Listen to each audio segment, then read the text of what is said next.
Great, welcome back to pre-calculus. So we were talking about measures of angles yesterday, and we are going to continue our discussion about that today. So let me go ahead and share my screen.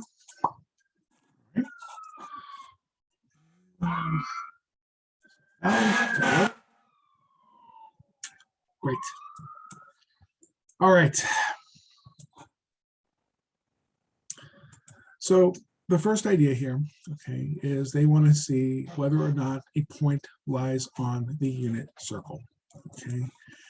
And if you remember, the equation for a circle is x squared plus y squared is equal to r squared, okay? Now, unit circle means, right, that r is equal to 1. So all we're doing is verifying that your point fulfills this equation, all right? They won't always do that. Sometimes they've told you, no, it's not going to work. Okay, but in this case, we have the square root of 3 over 2 and square root of 2 over 2. So what we're going to do is we're going to say, great, we have the square root of 3 over 2 squared plus the square root of 2 over 2 squared. And check, does this equal 1? Okay. So square root of 3 over 2, that's going to be 3 over 4, right? Because we're squaring the 2. So this is, here's what I did. I said square root of 3 over 2 times square root of 3 over 2. This is going to be 4. Square root of 3 times square root of 3 is 3. Okay?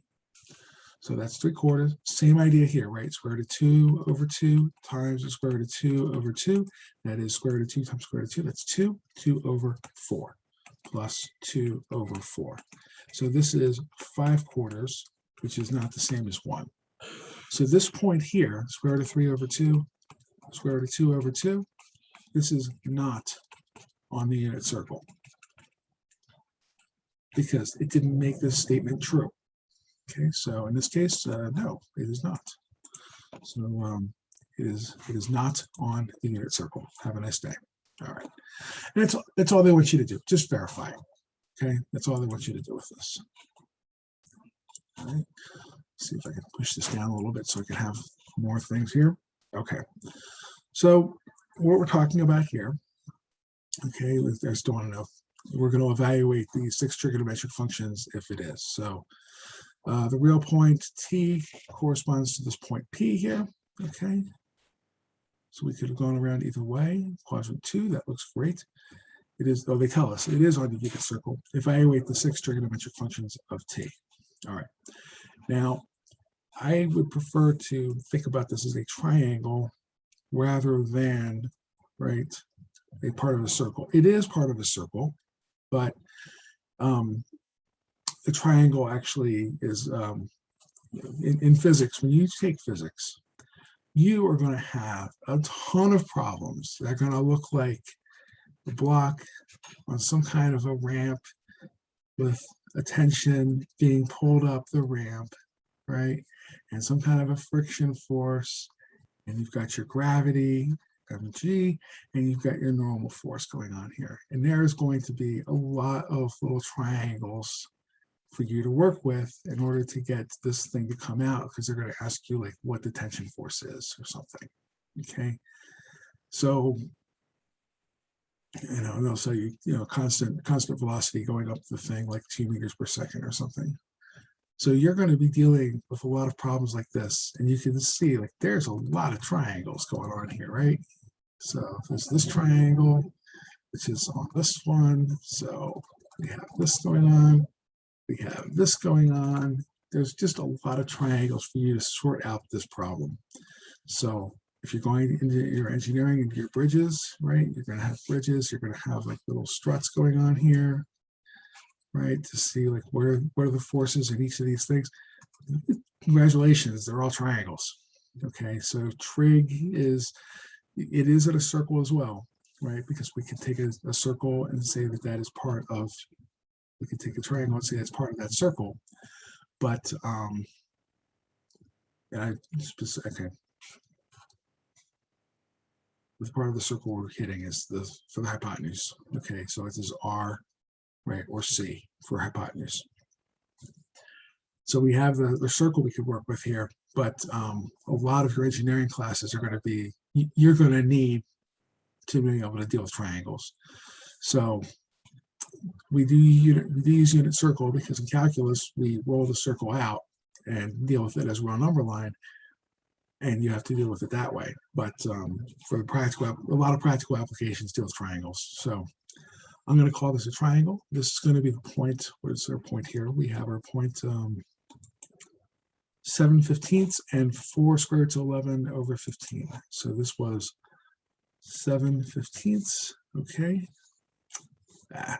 7/15 and 4 square roots of 11 over 15. Okay, let me write that down so it's just a tiny bit neater. Okay, 4 root 11 over 15. That's our point. Okay, so when I drew my little circle here, they did something like this. Okay, here's our point, but we're going to make a little triangle out of it. Okay, the nice thing about this triangle is that they told us it's on unit circles, so they know that that point, that radius is 1. My x value is -7 over 15. All right, the y value is 4 square root of 11 over 15 because it's a regular point. This is the x, this is the y. Okay, so here we have a little triangle. Okay, and we have our definition of trig functions. Okay, so our sine of an angle is equal to the opposite over hypotenuse. Okay, the cosine of an angle is equal to the adjacent over the hypotenuse. The tangent of the angle, okay, is equal to the opposite over the adjacent. We also have the cotangent of an angle that's equal to the adjacent over the opposite. We have the secant of an angle, okay, that is equal to the hypotenuse over the adjacent. And then we have the cosecant, okay, of an angle is equal to the hypotenuse over the opposite. Notice that the crossed functions are reciprocal functions of each other. Okay, so it's just 1 over whatever you got for sine. Okay, so just to introduce them a little bit more properly. Okay, this is how you spell them: tangent, and we have cotangent. Okay, secant, and then cosecant. The co stands for complementary.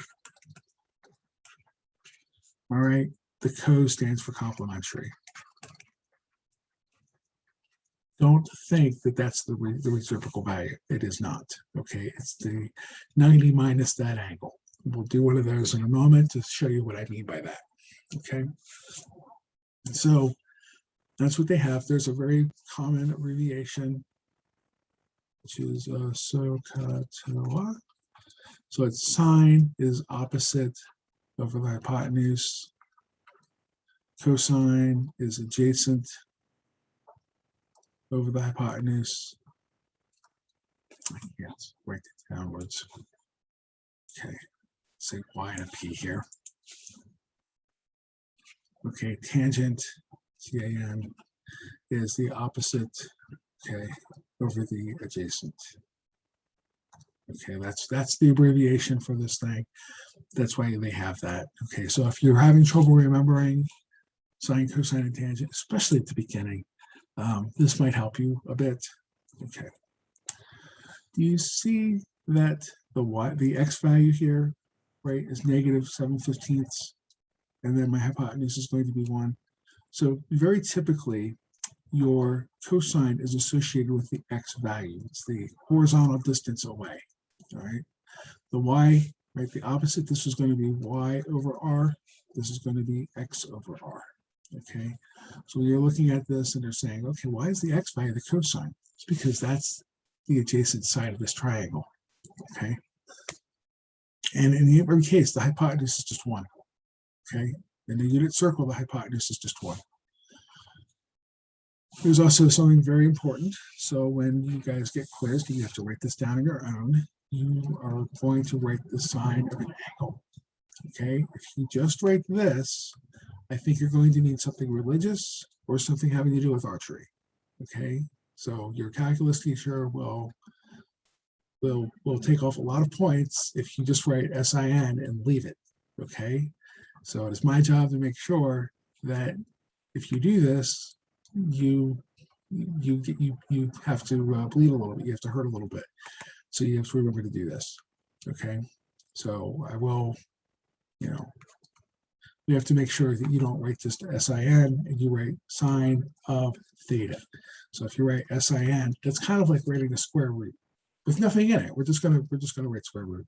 We're going to assume that you knew what we meant. Okay. Same idea with LOG. If you just write LOG and there's nothing after it, that looks as weird to me as I hope this looks to you. Okay. So it's log of something. It's sine of something. It's cosine of something. Okay. It's the square root of something. Okay. So don't leave them blank. Okay. Write something in there. All right. So when I'm looking at this thing, right, the point is what? Negative 7/15, and then 4 square roots of 11 divided by 15. Okay, so we have, our x and our y. So here's our points. Okay, we have that this circle came over here. Okay, pretend that's round. Okay, and here is our point. And here is our triangle. All right, so the triangle here, this is negative 7/15 as an x value, and 4 root 11 as a y value. The hypotenuse is 1. Okay, and that's the triangle we're working with. Okay, that's it. So when I ask you for the sine of this angle, okay, there's my angle. Okay, that sine is going to be 4 square roots of 11 divided by 15 divided by 1. Opposite over here over hypotenuse. But I think we can agree that something over 1 is just itself. So we're just going to write that. Okay. Same thing for the cosine. Okay. Can it be negative? Yeah, it could be negative. Okay. So it's negative 7/15. Okay. Technically over 1, but we're not going to have to write that, I hope. All right. Let's go ahead and put that 15 back. Tangent. Remember, tangent is opposite over adjacent. Okay. What's my opposite value? That was 4 over the square root of 11 over 15. Okay. What is my adjacent value? My adjacent value is negative 7, right? Negative 7/15. You're not going to leave it like this. All right, you're gonna clean this up a bit, and you're gonna say this is 15 over negative 7, 15 over negative 7, and then these are going to cancel, and you're going to tell me that this is 4 times 15, right? Oh no, you're not. You're going to tell me that 15 is canceled, and you're going to tell me that this is 4 square roots of 11, not pi, 11. Okay, you'll be doing it too. Okay, divided by 7, we have a negative sign. Okay. Now, cotangent, okay, is a reciprocal value. So this is 7 over 4 square roots of 11. Okay. Secant is the reciprocal value. It's 15 over 7 with a negative. Okay. And then cosecant is going to be 15 over 4 square roots of 11. Okay. Now, your book, and actually many books, because they're still written by boomers, are going to insist that you rationalize the denominator. Okay, so what we're going to do here is we're going to multiply by square root of 11, square root of 11. So this is going to be 15 root 11 for, what's 11? Square root of 11 times 11? 4 over that. So this is 15 square root of 11 times 4 times 11 is 44. Okay, same thing is going to happen over here. Square root of 11, square root of 11. So this is going to be 7 square root of 11 divided by 4 square root of 11 times square root of 11. That's 11. That's going to be 44. Why do we make you do this? Okay. What is the square root of 2 off the top here? Okay. Square root of 2 equals 1.414 and some stuff. okay? Back in the day, right, 1 over the square root of 2, that's a very common thing to happen, okay? So if I needed to tell the person building it, like, well, we need something cut to this length, okay? I'm going to give it to you in 4 decimal places. So that poor guy is not going to know, how to, I don't know what that is. So let's get a decimal approximation. So what we have to do is 1.4142 long division into 1, okay? Best of luck with that, okay? Because we're going to have to start adding some zeros here, right? And then try to guess what's going on here. Nobody wants to do this problem, okay?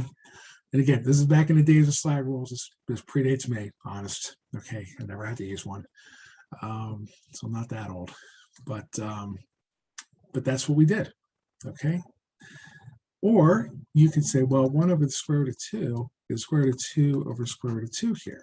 So we have square root of 2 over 2.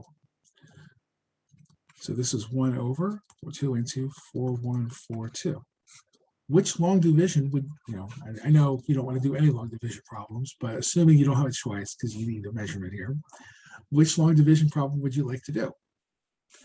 I would like to do this one. This one I can think about. This one I gotta, like, I don't know. All right, so I don't want to think about this one. This one's okay. That's why we rationalize the denominator. Okay. If you are taking a quiz for me and you wrote down something and you did not rationalize the denominator, I don't care anymore, okay? This is a technique to solve a problem that arrived in the 20th century, the 19th century, the 18th century, the 17th century. Nobody cares anymore, okay? Your calculator will do this, your phone will do this, okay? So if you don't rationalize the denominator for me, I'm not going to worry about it because you are 21st century people doing a technique to solve a 20th century or earlier problem. Don't care. Okay. Now, your engineering teachers will probably still care. So it is good practice. But if you're doing this, right, you rationalize denominators and your whole thought is, okay, boomer, like that's fair. Okay, because this really is an ancient technique to solve an ancient problem. Okay, so we'll do it for the sake that's what the textbook wants, but understand that's where it comes from. Okay, so there's our answers. Okay, we get the point and we just write down sine, cosine, tangent. By the way, it will behoove you memorize what these functions are. You're going to be using them a lot, like for the rest of your life, a lot. Okay, so know what sine, cosine, and tangent are. In Europe, they don't really deal with these, but they're just the reciprocals. It's 1 over. Okay, so it's not that bad. They don't always spell cosecant the way that Americans spell cosecant either. So just to give you a heads up, I don't remember what they spell it like, but that they don't spell it the same way we do. All right, next. All right, next. We're not going to go through. How about we try 5? All right. Real number T corresponds to a point P on a circle. Identify the coordinates of point P and evaluate the 6 trigonometric functions as necessary. All right. This is a technique, and I will admit I had a tough time with this. Okay, this was a negative 11 pi over 6. All right. So there's a couple of things we have to do. One, what is the reference angle? The reference angle is you drop a perpendicular, or you put a perpendicular to the nearest, to the horizontal. I don't have to say nearest, just to the horizontal. Okay, it's always the horizontal. Okay, we don't figure out angles with the vertical axis. It always goes to the horizontal axis. Okay, so no matter where it is, down here somewhere, we're going to the horizontal. Okay, so it's always going to the horizontal. That's your reference angle. Okay? How many more, what's my angle here to get from this point down to here? Well, this is negative 11 pi over 6. Can you think of a coterminal angle that might be positive?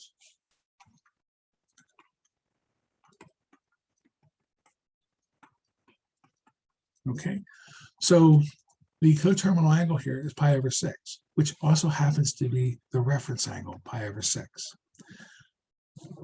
I don't want to have to memorize the whole unit circle, right? If you go to the tutoring thing in the library, they're going to hand you a unit circle, and they're going to have 1, 2, 3, 4, all 4 quadrants with all the different angles in them, and they say memorize it. Like, don't do that. Please don't do that. Okay, I'll show you a trick. You only have to memorize quadrant 1, and it's easy. Don't memorize all of it. Okay, just know the first quadrant and then adjust your signs, SIGN, signs as necessary. Okay, so if you know reference angles, you don't have to memorize this whole thing. Okay, please don't do that. So what we're going to do is we're going to write down our sine of an angle, cosine of our angle. Now, the angles you need to know, okay, and yeah, I'm afraid you do need to know these. Okay, and it's not that you can't use your calculator. It's just like if you're reading your music, right? Sorry, I'm a saxophone player. I only know G clef. Okay. And you're sitting there, you got a note, and you're like, every good boy does fine. Like, oh, that's an E because it's between D and F. To play any music, you were going to die of old age, but by the time you finish this music, okay? So if you have to do this for every note, you're not going to make it. So same thing. We have 0. We have pi over 6, which is 30 degrees. We have pi over 4, which is 45 degrees. We have pi over 3, 60 degrees, and pi over 2, 90 degrees. Okay. If you're not quite with these yet, that's fine. I would estimate about 2 weeks before you become more conversant with this. So the more you see them, the more comfortable you're going to get with them, which is why I type them out both times. So the sine of 0, that's 0. I'm going to write it this way. Okay. Sine of 30 degrees, that is 1/2. Sine of 45 degrees, square root of 2 over 2. Sine of 60 degrees is square root of 3 over 2. And sine of 90 degrees, right? That's 1. It's just the vertical distance, okay, on a circle with radius 1. So that makes sense that would be square root of 4 over 2. Cosine talks about the horizontal distance. Okay, if we've got, this angle, what's my horizontal distance? None. So that's square root of 0 over 2. Square root of 1 over 2. Square root of 2 over 2. Square root of 3 over 2. And then what's my horizontal distance here? That would be 1. So that's square root of 4 over 2. All right. So that is the easy way of memorizing these things. Okay. Tangent, right? Look at this. We have opposite over adjacent. That's my tangent, or my sine rather. Okay, divided by, how about we go ahead and say opposite over hypotenuse rather than adjacent. I know where I want to go. I'm jumping the gun. Adjacent over the hypotenuse. That is the cosine of an angle. How would I deal with a ratio of a ratio? Right? Don't we invert and multiply?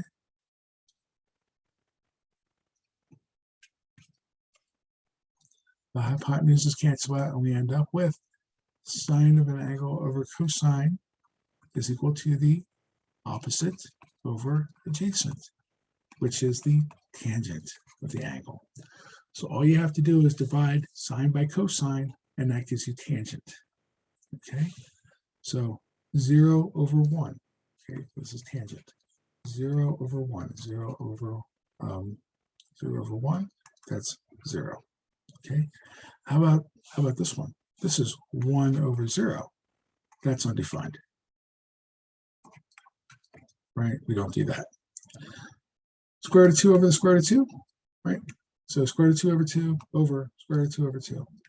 This ratio. That's 1. Then we're going to do 1/2 divided by square root of 3 over 2. Right? Isn't that 1 over square root of 3? Which is square root of 3 over 3. Okay, look. 1/2 divided by square root of 3 over 2. What is the rule first dividing by a fraction? It's 1/2 times 2 over root 3. The 2's cancel. We have 1 over root 3. We're going to rationalize the denominator so we look like all the engineering books that are out there. This is 1 over the square root of 3 times square root of 3 over square root of 3. Rationalize the denominator, we get square root of 3 over 3. All right? So that's how I got that. Okay, this one, square root of 3 over 2 divided by 1/2. Okay, what's that going to do for us? So I want square root of 3 over 2 divided by 1/2. Well, this is equal to the square root of 3 over 2 times 2 over 1, which is equal to square root of 3 over 1. No rationalizing, we'll just write down square root of 3 and we're set. Okay, so this is equal to square root of 3. So as long as you remember like which quadrants you're in, these are all of the reference angles you're expected to know. All right, your physics teacher will be happier, your engineering teachers will certainly be happier. You're learning it in this class, so I'm not going to be jumping up and down on you to memorize all of these. I mean, I had to when I took Trig, but it was a slightly different class, and we did not have as powerful calculators as you guys have. So here's what we have. Okay, but it is helpful to memorize these when you get to your physics class and they ask you, hey, what's the cosine of 0? 1. Like they're going to think you're a smart student. Okay, so when we have to figure out like, hey, we need all the trig functions for our reference angle of pi over 6. Remember the problem we were doing? We could just read them off because we know what they are. Okay, so for pi over 6, with theta equals pi over 6, right, we have sine theta, cosine theta, tangent theta, cotangent theta, secant theta, cosecant theta equals. Right, what was the sine of pi over 6? That was 1/2. Square or cosine of theta, that was square root of 3 over 2. We can go back up here and look. Okay, the tangent was, the tangent, right, that was square root of 3 over 3.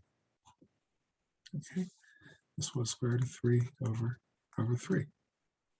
Okay, cotangent is 1 over this, so it's 3 over root 3, but square root of 3 is really the square root of 3 times the square root of 3.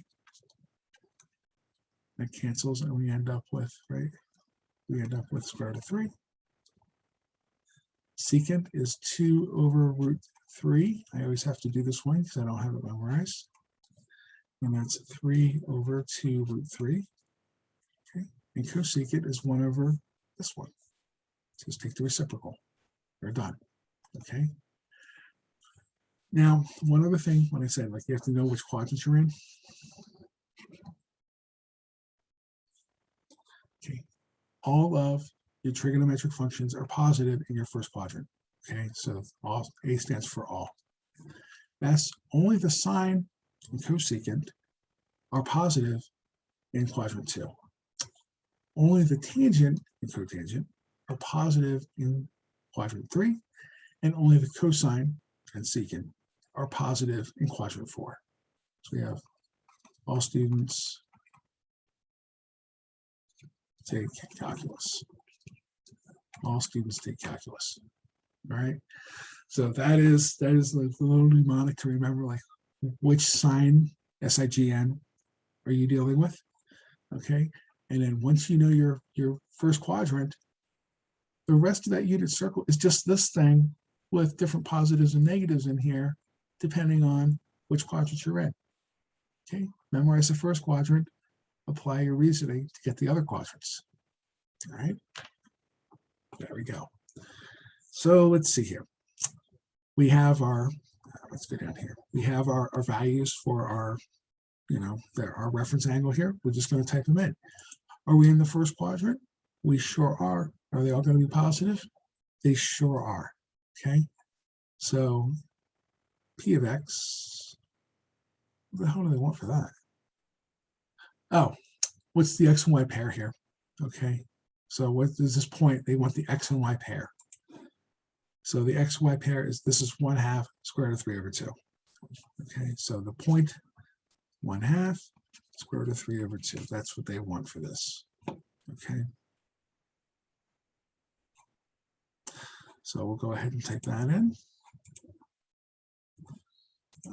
Parentheses 1/2. Okay, and they want square root of 3/2. All right. Sine, well, we did that. It's a half. Okay, cosine, we did that. That's square root of 3/2.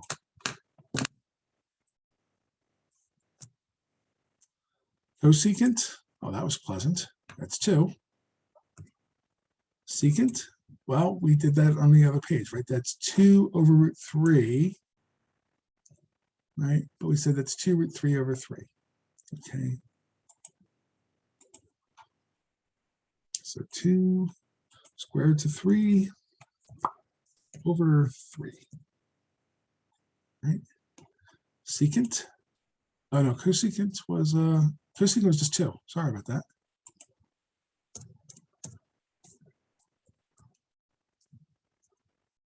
Could you please give me this? Thank you.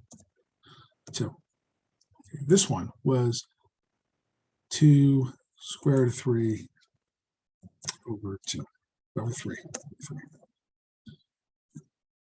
Tangent, what was tangent? Tangent was square root of 3/3. Okay, so we'll go back to here. We have square root of 3/3, and this was just square root of 3.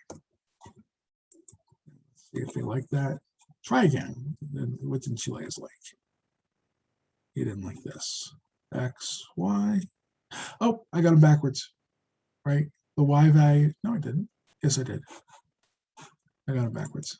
I wrote down sine and cosine. I should have written down cosine and sine. So this one, square root of 3 and 1/2. All right. All right, that's happier. All right. So let's go on to problem number 8. Should always try to time myself, I guess, here. Okay. We know that tangent is equal to, or we know that t is equal to 7π/4, and we are trying to figure out the evaluation of what the tangent of t is equal to. Okay, so we want tangent. Okay, to evaluate this, we want tangent of 7π/4. Where is 7π/4? Well, there's 1π/4, 2π/4, 3π/4, 4π/4, 5π/4, 6π/4. Aha! 7π/4. All right. What is the reference angle? Right? How much more?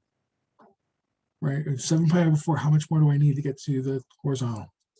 Well, 7π/4 plus 1π/4 would be 8π/4. So my reference angle, π/4. Right? What is the tangent of π/4? What is the tangent of 45 degrees? Just 1. Now we have to go back and look at this. What quadrant are we in? We are in the 4th quadrant. What trigonometric ratios are positive in the 4th quadrant? Cosine is. Tangent is not cosine. So this is going to be, we don't want that, we want -1. All right. So our value is going to be -1. All right. Points, how many sections do we have for this? Oh, well, that's convenient. I mean, I guess it's nice because we had 20 problems. It's nice to allow for one-step problems like this. All right.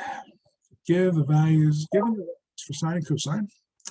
Use reciprocal and quotient identities, okay, to find the values of the other trigonometric functions. Give the answer as a simplified fraction. Rationalize the denominators as necessary.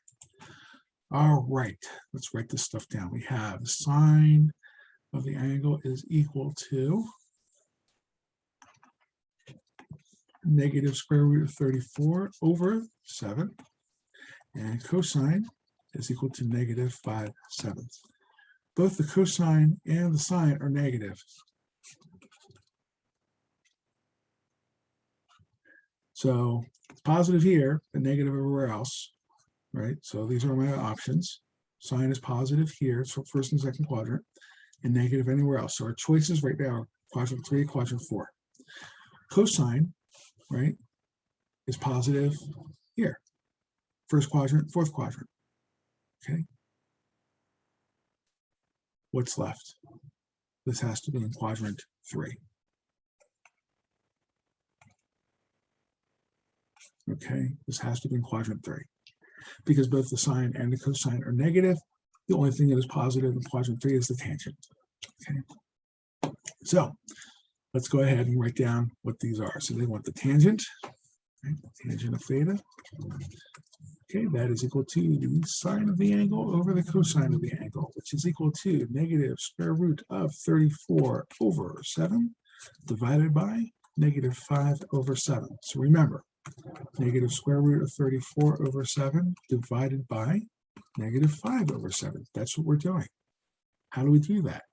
So we say this is negative square root of 34 over 7 times 7 over 5. And there's a negative, right? They're both negative. Hey, the negatives cancel out. What did you know? 7s also cancel out. We have negative 34 root over 5. All right? So we're good. So this is negative square root of 34 over 5.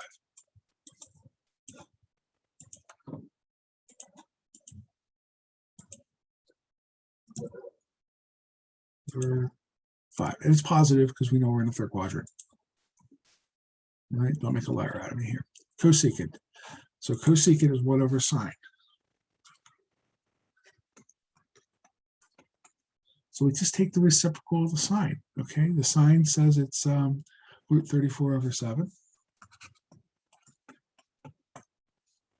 Take the reciprocal. 7 over root 34. But they didn't want that. They wanted this one. Thanks. So 7 root 34 over 34. There is no reducing. That's it. Okay. Oh, it's negative.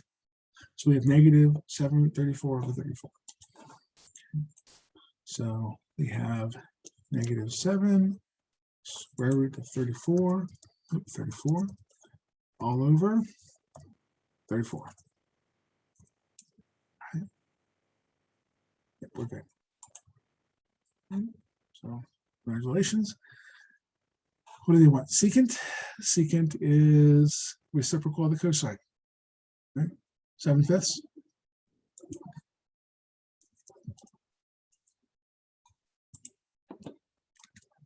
Right? And then they wanted the reciprocal. Cotangent is the reciprocal of the tangent. So we're going to say this is 5 over root 34. Okay, so cotangent is equal to 5 over root, no. What was my tangent? My tangent was 34, root 34 over 5.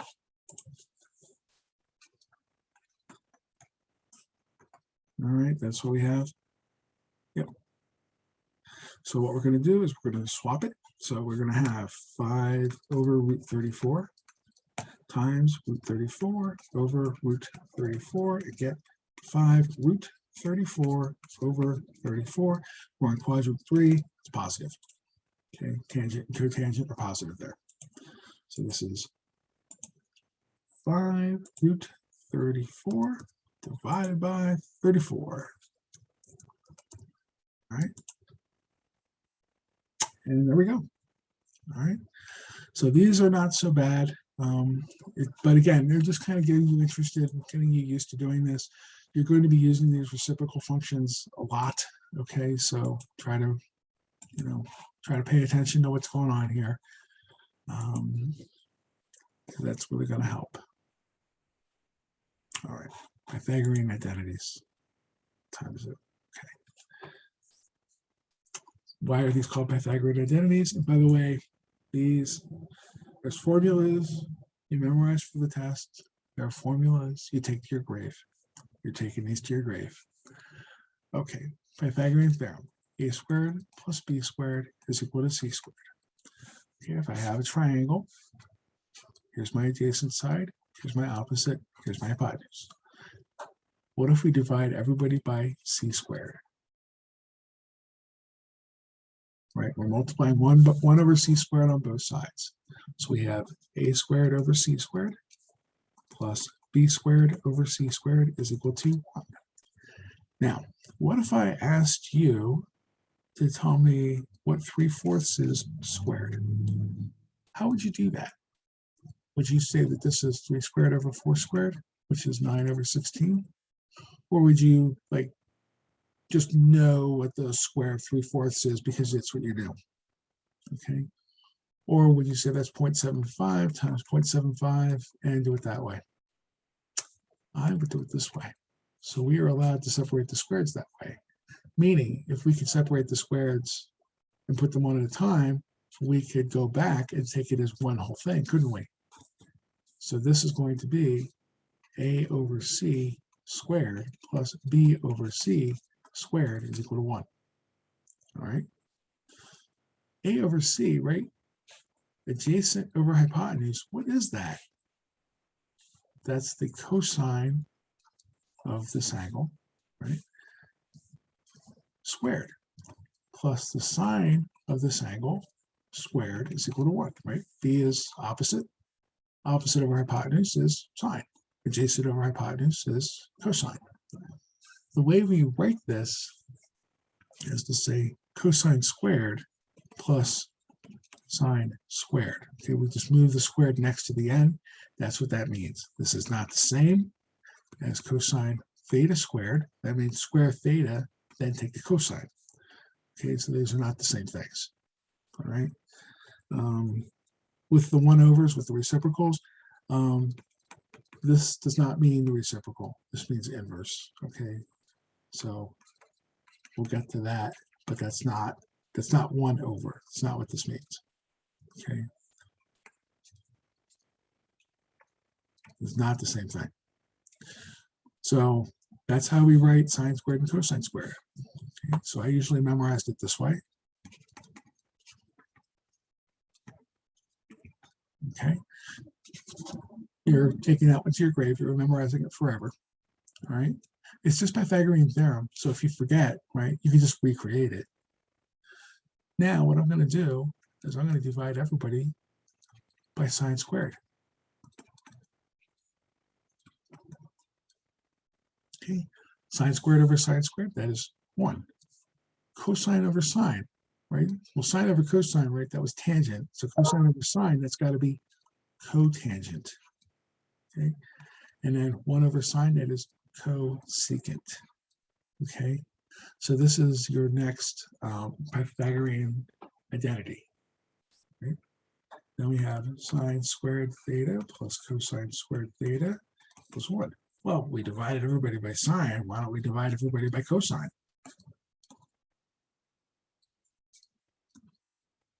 All right. So that's going to be sine over cosine. That's tangent. So we have tangent squared plus sine cosine over cosine. That's 1. And 1 over cosine, that is secant. Okay. So your 3 Pythagorean identities, sine squared plus cosine squared equals 1. Tangent squared plus 1 equals secant squared. And then 1 plus cotangent squared equals cosecant squared. Now, I'll confess to you, I memorized this one. Okay, this is really important. You're going to be using this one a lot. I never memorized those. Okay, they do come up sometimes, especially this one, with an annoying frequency. I never memorized it, but I always remembered how to get it. So I would go off to the side of my page, I'd write this down, and I'd get my tangent squared plus 1 is equal to secant squared stuff. Okay, so if you can remember like how to get the other two, you only really need this one. The other two will happen. Okay, if you remember how to get them, when you need them, they'll be there for you.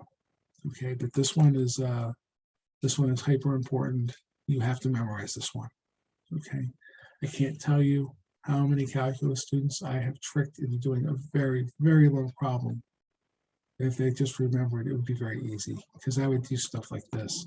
Sine squared of like e to the x over e to the x plus 1 plus cosine squared e to the x over e to the x plus 1. And I'd have them do calculus on that. And if they just remembered, oh, that's right, that's equal to 1, because it's sine squared plus cosine squared. This, as long as they're the same thing, it doesn't matter what they are, no matter how scary they are, they're the same. We got sine squared and cosine squared, it's 1. Okay, almost every calculus teacher does this to you. So it really will help you to memorize this earlier rather than later, just Pythagorean theorem. And then you can use this bit to generate yourself for the other ones, okay?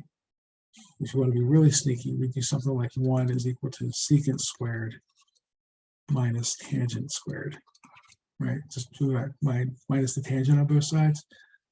So maybe next time I teach calculus 1, I'll give them something like this and make it look really, really scary. But here's the answer. Okay. So memorize that. Okay. Now, the other two, you don't have to know how to get them. All right. What do they want you to do with this problem? Okay. Because that's where we were, right? Let's use a Pythagorean identity to find the indicator value. Okay. Write your answer in a simplified fraction if necessary. We have tangent of z is equal to negative 4 over 3. Okay, so we'll say tangent of z is equal to negative 4/3. Okay, you tell us some stuff about this. It's between 3 pi over 2 and 2 pi. What does that mean? Right, 3 pi over 2 and 2 pi. Well, that means where's 3 pi over 2? It's here. That's where 3 pi over 2 is. It's down arrow here. Where's 2 pi? It's this one. So what they're telling us, this is in quadrant 4. What trig functions are positive in quadrant 4? There's the cosine and the secant. Okay, so what are they asking us for? They're asking us to find out what the secant is. So I know that when I square this and take a square root, it's going to be this positive 1. Okay, the positive one of these. So we know this, we know the tangent. We have to get what the secant is. Okay, so we have tangent squared plus 1 is equal to secant squared. Okay, tangent squared plus 1 is equal to secant squared. Okay, tangent is negative 4/3 squared plus 1 is equal to secant squared. So that is 16/9. Can I see that 1 is equal to 9/9 is equal to secant squared? So this is equal to 16 plus 9, that's 25, isn't it? Oh, that was convenient. And then what we're going to do is we're going to say secant is equal to positive or negative square root 25/9, and you know that that is positive or negative 5/3. Which one are we picking? Positive, because we're in quadrant 4. All right, so there we go. So that is going to be 5/3 positive. We're in quadrant 4. All right. Oh, they don't even want us to do more of them. Okay, so I'm going to stop us there. Okay, I don't think we have too many terrible things left. Okay, yeah, I can let you guys play with that. And this is just putting your things in your calculator. You don't have to memorize all the angles. You just have to memorize the 30, 60, 45 angles. Okay, those are the 3 that matter. You know, everything else you can use a calculator for. But there we go with that. So I'll let you guys play with the rest of that, and we will meet back tomorrow. So good luck, do your homework, keep going.